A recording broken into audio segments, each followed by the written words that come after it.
I watched Miracle on 34th Street, the 1994 version. And let me tell you, it's not really a good Christmas movie, I guess, kinda.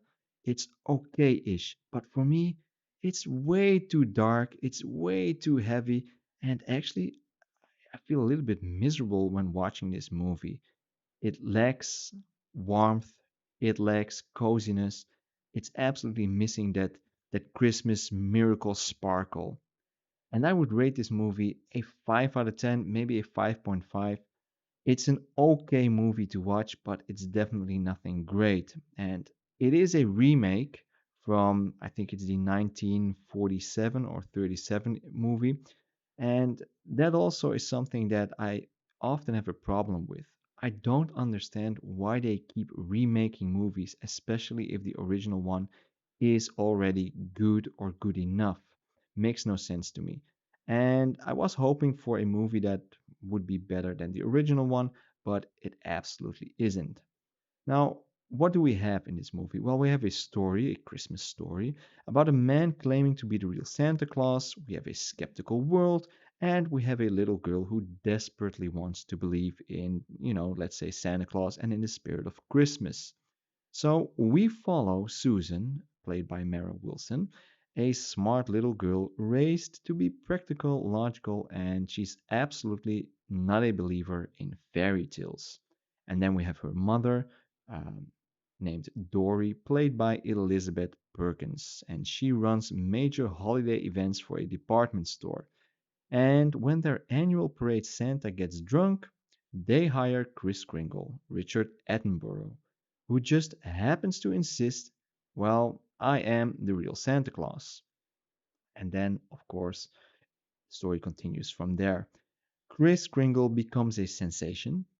The kids absolutely love him, the parents adore him, but corporate rivals and legal trouble soon put his identity in doubt, leading to a public courtroom battle where the world must decide, is Kris Kringle actually Santa Claus?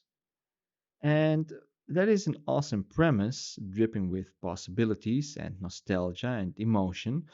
And that's exactly why it's frustrating that this version never really taps into the magic.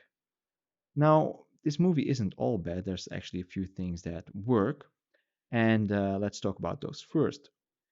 And we have Richard Attenborough, who is perfect to play Santa Claus. I mean, this man is the embodiment of Santa Claus. He's warm, he's gentle, he's joyful. Now, I say that with, question mark because this Santa also is kind of dark. Uh, I'll talk about that later.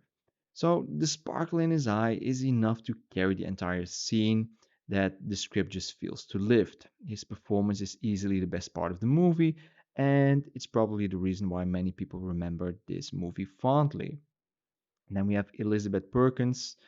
She's a strong and believable lead as a mother. She brings sincerity and subtle emotion to her role as the overworked and skeptical mom.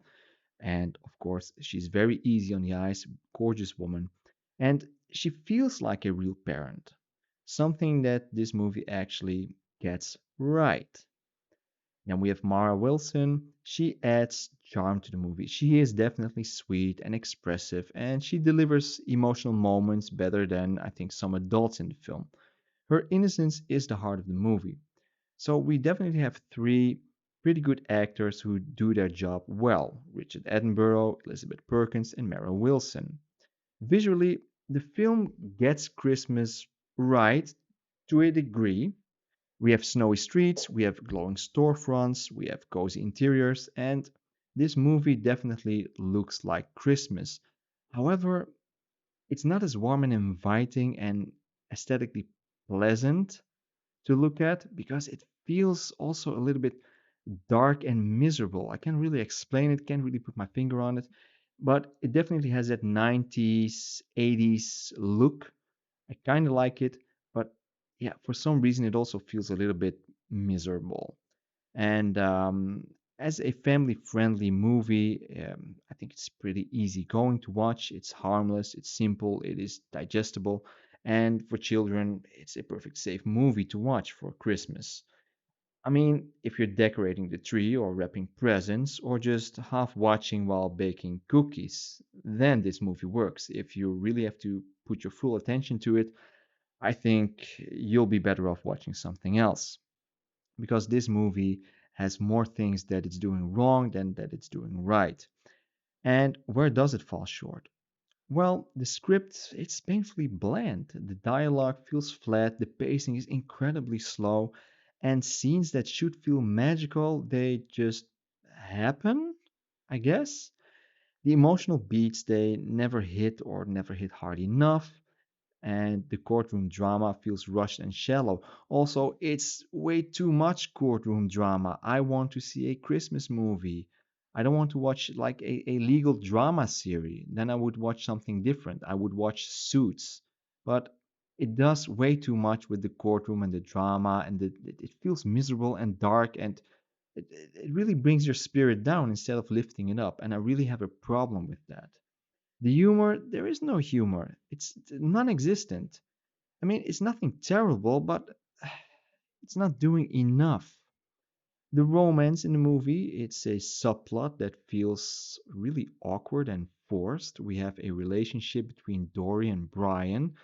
I mean, they both look good together, but it feels like they are just there to fill some minutes in the movie, and not because the story really needs it. The chemistry is non-existent, and so is the natural progression. There isn't any. I think they would have done better if they would have just cut it out entirely. I mean, they would have lost nothing in the movie. The villains, they are cartoonish caricatures, although I kind of like it, but it is over the top because when you're looking at them and you're hearing them talk or speak, you know, well, people like this don't exist. People don't talk like that. I mean, they're greedy. They are, the greedy rival department from a different store. They are scheming businessmen and they feel ripped from a cheesy kids' TV show. They are just evil or they are just being villains for the sake of being villains. They are just being evil for the sake of being evil. And that, I think, is a missed opportunity. They could have used more nuance and more depth to these villains. So, simply put, they are kind of silly. But that, I think, is the least problematic in this movie. The thing that I really have a problem with is, well, the tone of the movie. It's dark. It feels a little bit grimy, and there is way too much courtroom stuff going on, putting your spirits down. But then we have an amazing problem in this movie, and that is Kris Kringle itself. Kris Kringle, aka Santa Claus, should be this really good guy. And while the good moments are kind of endearing, really, but Kris Kringle also is acting out of character here and there, and it definitely hurts the movie.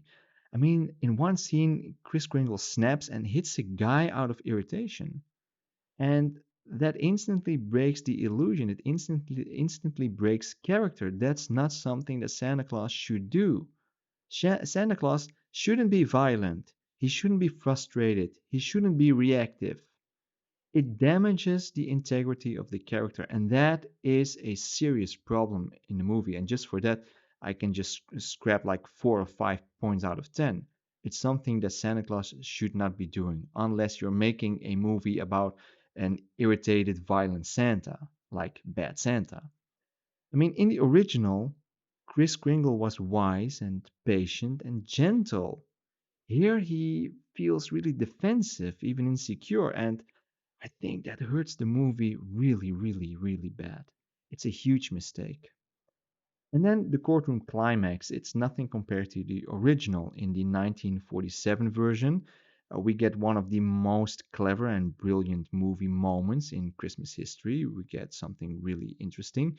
And in this version, well, we get a vague philosophical speech, a dollar bill gimmick, and boom, case closed. I didn't really understand why. I was thinking to myself, like, yeah, you could probably settle a case like that, but it makes no sense whatsoever. It feels rushed, confusing, and it absolutely packs no emotional punch, no emotional weight. A miracle movie should end with a punch to the gut, a punch to the heart. It should feel and end with a miracle. This one, it ends with a whimper. And instead of making some bold choices and go for emotional depth, we get predictability. We get comfort without the flavor. We get lukewarm, but nothing memorable. And it feels like you're drinking hot chocolate made with water instead of milk.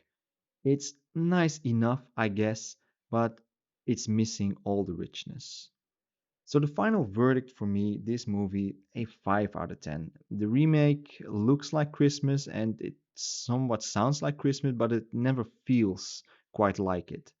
Edinburgh is a fantastic Santa, although the script just messes him up with him acting out of character. The cast is solid, the vibe is somewhat peaceful, although be it grimy and dark at the same time. So yeah, is it worth watching? Sure, as a calm, family-friendly background film, I would say sure, give it a go. As a Christmas classic, oh, not even close. If you want a true Christmas miracle, go watch the original or watch any other Christmas movie. This is not the one. But then again, that's just my view, that's just my take on the movie. What do I really know? So let me know what you think, and I'll talk to you next time. Bye bye.